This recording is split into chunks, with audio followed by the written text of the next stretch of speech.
राधे राधे अथाह YouTube channel पर हम आपका स्वागत करते हैं। कलयुग केवल नाम आधारा, सुमिर सुमिर नर उतरहि पारा।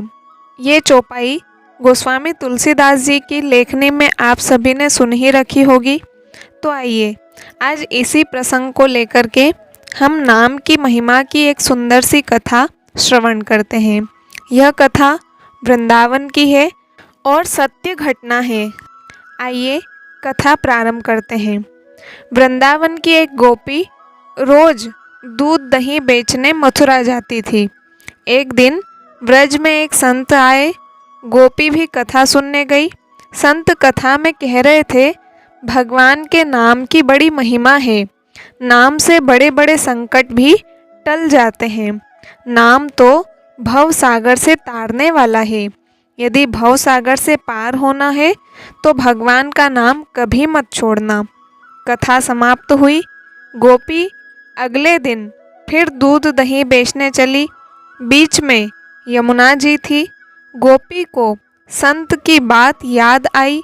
संत ने कहा था, भगवान का नाम तो भवसागर से पार लगाने वाला है।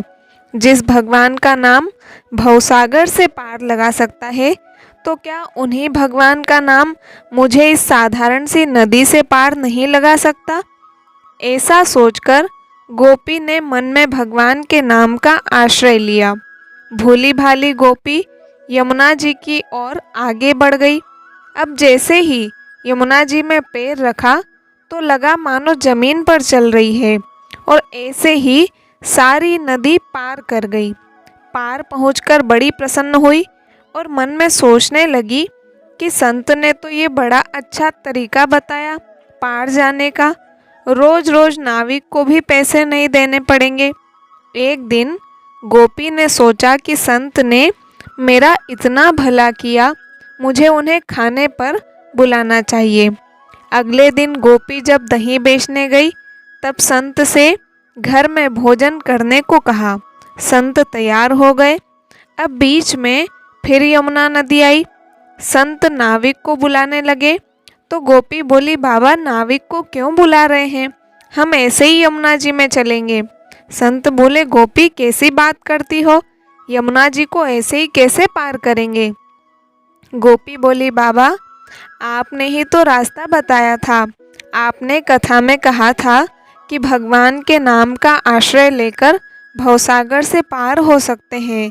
तो मैंने सोचा, जब भवसागर से पार हो सकते हैं तो यमुना जी से पार क्यों नहीं हो सकते, और मैं ऐसा ही करने लगी। इसलिए मुझे अब नाव की ज़रूरत नहीं पड़ती। संत को विश्वास नहीं हुआ। बोले, गोपी तू ही पहले चल, मैं तेरे पीछे पीछे आता हूँ। गोपी ने भगवान के नाम का आश्रय लिया और जिस प्रकार रोज जाती थी वैसे ही यमुना जी को पार कर गई।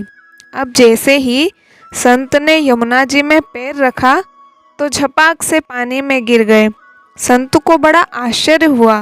अब गोपी ने जब देखा कि संत तो पानी में गिर गए हैं, तब गोपी वापस आई और संत का हाथ पकड़कर जब चली तो संत भी गोपी की भांति ही ऐसे चले जैसे जमीन पर चल रहे हो।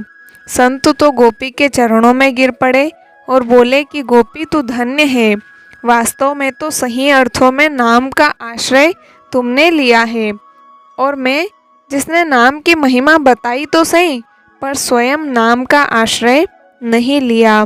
तो नाम के सहारे गोपी हुई यमुना जी से पार। तो इस प्रकार पुराणों और शास्त्रों में नाम की बड़ी महिमा बताई गई है। तो हमें भी ज़्यादा से ज़्यादा नाम के आश्रय में रहना चाहिए। तो इस प्रकार हमने सुंदर सी कथा को श्रवण किया। यदि आपको अच्छी लगी हो तो लाइक, शेयर और कमेंट करके हमारे चैनल को सब्सक्राइब ज़रूर कीजिएगा। मिलते हैं अगले वीडियो में। तब तक के लिए सभी को राधे राधे।